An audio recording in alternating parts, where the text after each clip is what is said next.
जय श्रीराम ताईंनो आणि दादांनो. श्री ब्रह्मचैतन्य गोंदवलेकर महाराज प्रवचन 4 सप्टेंबर. अभिमान रहित राहिल्याशिवाय भक्ती करता येत नाही. बघूया ह्याबद्दल श्री ब्रह्मचैतन्य गोंदवलेकर महाराज काय म्हणतात ते. बाह्य जगाचे आघात आपल्यावर होतात, त्यामुळे आपली जी प्रतिक्रिया होते, मग ती सुखाची, दुःखाची, अभिमानाची, कामाची, लोभाची कसलीही असो, तिचे नाव वृत्ती.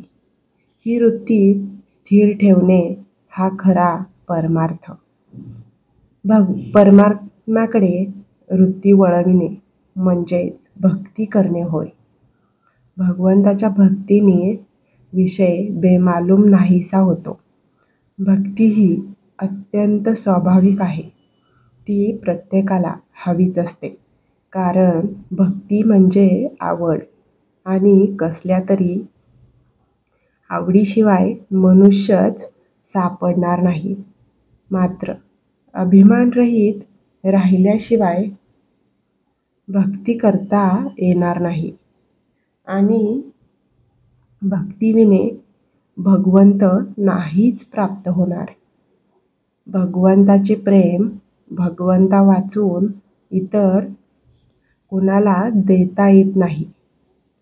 तोच ते देऊ शकतो. भक्त आणि भगवंत हे दोन नाहीतच. म्हणून भगवंत हा जसा सर्व ठिकाणी आहे, तसा भक्तही सर्व ठिकाणी असतो. भक्त भगवंतमय होतो, म्हणून त्याला सर्व जगतात आनंद दिसतो.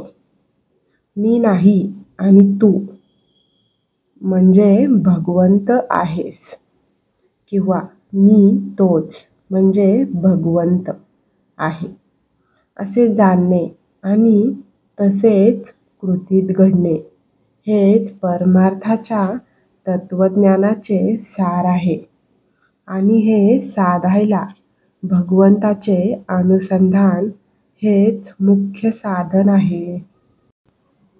आज आपल्याला भगवंत पाहायचा असेल तर त्याला एकच उपाय आहे. भगवंताच्या नामात राहावे. नामाशिवाय दुसरा मार्ग नाही.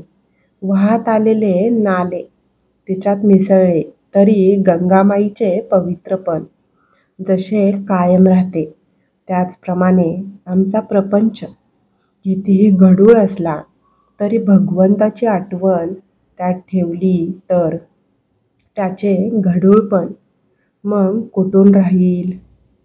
भगवंताचे स्मरण तर सर्व तीर्थांचा राजा आहे. नामस्मरणाशिवाय दुसरा मार्ग नाही. भगवंताच्या विस्मरणाला जे कारण होते ते टाकणे किंवा सोडणे हे वैराग्य, आणि भगवंताचे स्मरण होईल अशा गोष्टी करणे हा विवेक होय. रामरायाचे अंतःकरण खरोखर कर्तव्याला जितके कठोर आहे, तितकेच भक्ताला ते अत्यंत कोवळे आहे. कर्तव्यासाठी त्याने सीतामाईला अरण्यात सोडली, तर भक्तप्रेमापोटी त्याने भरताला सांभाळला. माझे सांगणे जितके आचरणात आणाल तेवढेच कामाला येईल. सगळ्यांनी नामस्मरण करा. नामस्मरणासारखा दुसरा मार्ग कल्याणाचा नाही.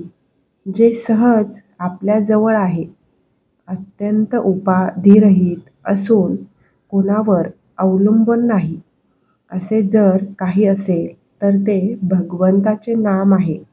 शुद्ध मनाने आणि शुद्ध अंतःकरणाने जो ते घेईल त्याचे राम खरेच कल्याण करील.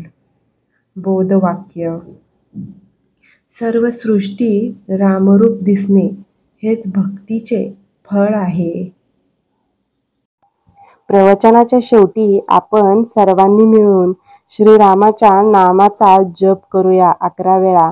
श्रीराम जय जय राम, श्रीराम जय जय राम, श्रीराम जय जय राम, श्रीराम जय जय राम, श्रीराम जय जय राम, श्रीराम जय जय राम, श्रीराम जय जय राम, श्रीराम जय जय राम, श्रीराम जय जय राम, श्रीराम जय जय राम, श्रीराम जय जय राम.